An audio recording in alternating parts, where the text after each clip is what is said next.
నాడు యూనివర్సిటీ మంచి భవిష్యత్తు కోసం తెలుగు విద్యార్థులు ఇష్టపడే యూనివర్సిటీ. ఇక్కడ నుంచి వరంగల్లో జరిగినటువంటి మీటింగ్కి మీరు హెలికాప్టర్ వేసుకుని వెళ్ళారు. ఆ హెలికాప్టర్ ఎవరు అందించారు, దానికి డబ్బులు ఎక్కడి నుంచి వచ్చాయనే వాళ్ళకి ఏం చెప్తారు? అది మా వర్గాల నుంచి పనిచేస్తున్నటువంటి ఐటీ ఎంప్లాయీస్ ఆ హెలికాప్టర్ బుక్ చేసినారు. వాళ్ళే పాపం ఖర్చు పెట్టుకొని బుక్ చేసినారు, వాళ్ళే అరేంజ్ చేసినారు. అది త్రూ ఆన్లైన్ ట్రాన్సాక్షన్.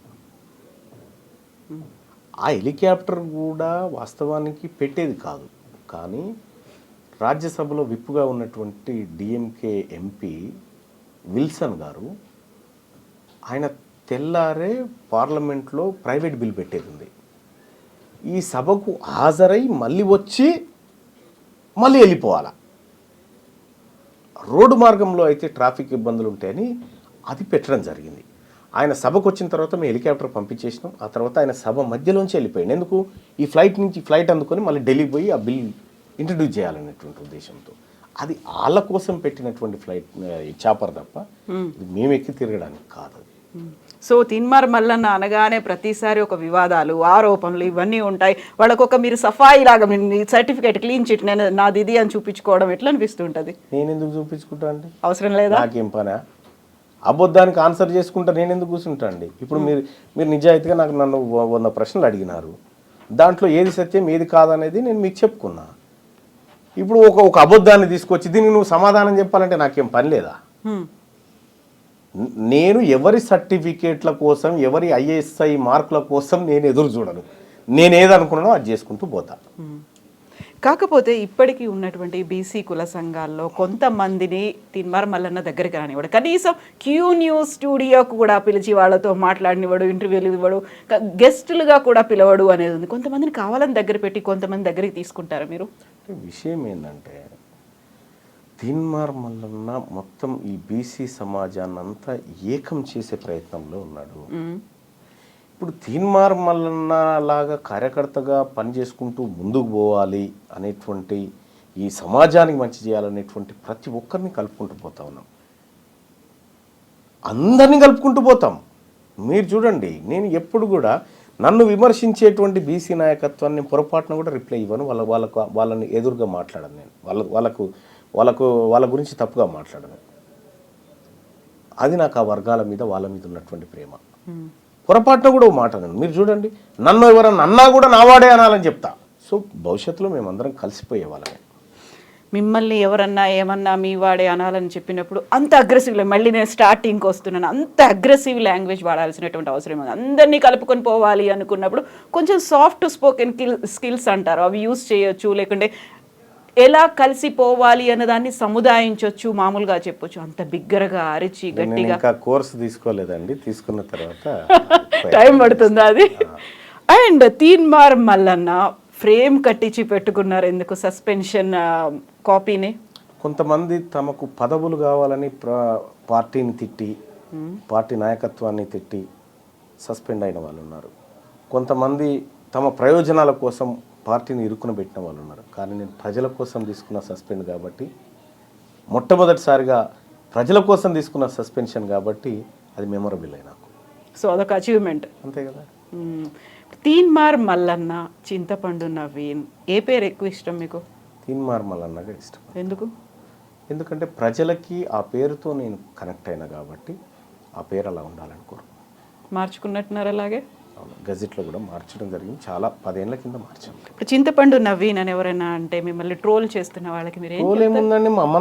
మా ఇంటి పేరు చింతపండు, మా అమ్మ నాన్న పేరు పెట్టిన నవీన్ కుమార్ పేరు, అది ట్రోల్ ఏముందండి? అది నాకు అర్థం కాలే. సో మీరు చూసుంటారు కదా సోషల్ మీడియాలో ఎంత ట్రోల్ అవుతుంది చింతపండు నవీన్ అనగా. నాకు సోషల్ మీడియాను చూసి ఎంత ఓపిక ఉండదు మరి. బట్ నాకు ఆ ఓపిక ఉండదు. నేను ఆ టాపిక్లో రాను.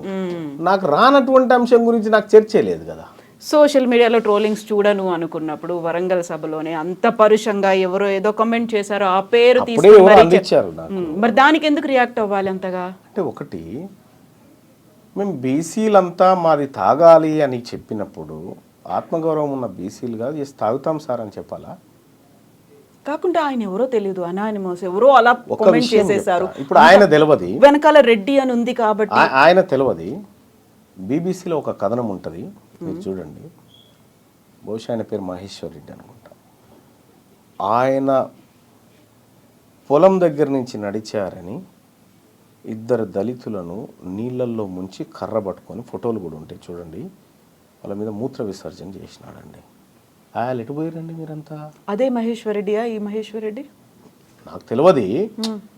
ఆ ఘటన పోయినప్పుడు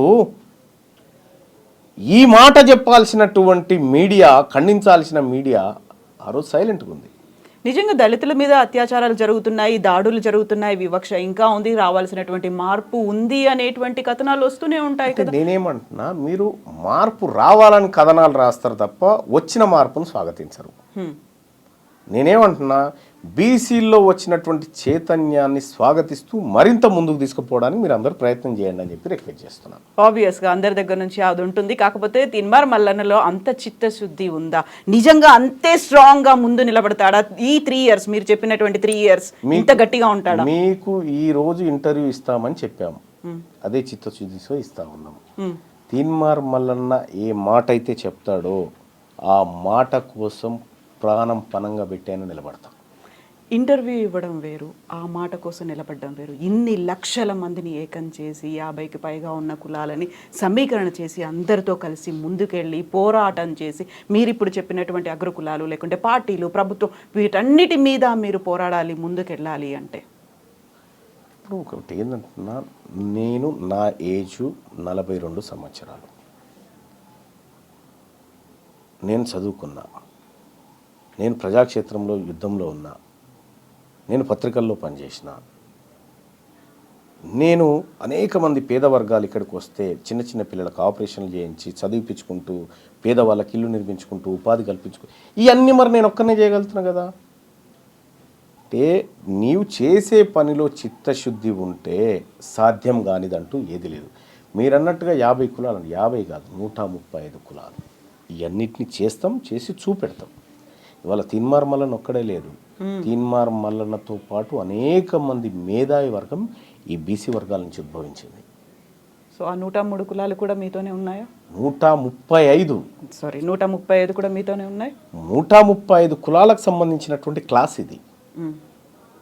క్లాసు బీసీలను భారత రాజ్యాంగం బ్యాక్వర్డ్ క్లాసెస్ అని చెప్పినాయి, కాస్ట్ అని చెప్పలే. మేమంతా ఒకే తరగతి వాళ్ళము కాబట్టి ఒకే తరగతిలో ఉంటాం. మేము గ్రూప్కి లీడరా, కార్యకర్త, ఆ గ్రూప్లో ఒక సభ్యుని. లీడర్ ఎవరు అవుతారు? లీడర్ ఎవరు కావాలనేది ఆ గ్రూప్ నిర్ణయం తీసుకుంటుంది, నేను కాదు. సో ఆ గ్రూప్ అంతా ఎప్పుడు ఏకమై ఎప్పుడు ఆ డెసిషన్ అనౌన్స్ చేస్తుంది అనుకుంటున్నారు? 2 ఏళ్ళు ఓపిక పట్టరాదండి, అయిపోతుంది కదా బీసీ ఉద్యమం. సో ఇక్కడ నుంచి తీవ్రమైన ఉధృతమైనటువంటి రూపంలో వెళ్ళబోతోంది. ఖచ్చితంగా మా వర్గాలను చైతన్యం చేసే దిశగా చాలా ముందుకు పోతాం. పార్టీ అవసరం లేదు ఇంకా. పార్టీ గురించి మన ప్రస్తావన వచ్చినప్పుడు చెప్పాను, ఈ పార్టీలు అనివార్యత క్రియేట్ చేస్తే బీసీలకు ఏం కావాలనేది బీసీలు డిసైడ్ చేసుకుంటారు ఆ రోజు.